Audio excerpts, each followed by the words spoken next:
কয়েকদিন আগে জুয়েল ভাই বলছিল না থটস অফ বিলালকে যে তো ওকে পাবনার টিকিট দেওয়া দরকার।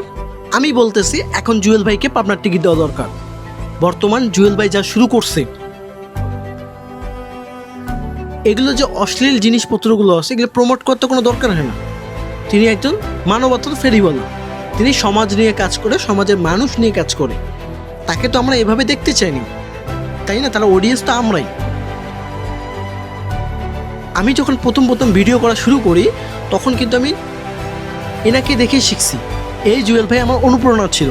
এখন আমার নিজেরই খারাপ লাগে যে এমন একজন মানুষ যারা আমি ফলো করতাম। ঠিক আছে, উনি যতই যা না বলুক উনি একজন ভালো মানুষ, কিন্তু উনি বর্তমান যে কন্টেন্টগুলো বানাচ্ছে এগুলো একদম নিম্ন পর্যায়ে। এগুলো আমি এখনও বলবো ভাই, জুয়েল ভাই আপনি যদি আমার ভিডিওটা দেখে থাকেন তাহলে অবশ্যই এগুলো কন্টেন্ট থেকে বেরিয়ে আসুন। আমরা আপনাকে এভাবে মেনে নিতে পারতেছি না। এতটা বাজে কন্টেন্ট আপনার দ্বারা হয় না। ঠিক আছে, আমি বারবার বলতেছি এটা হবে না আপনার দ্বারা।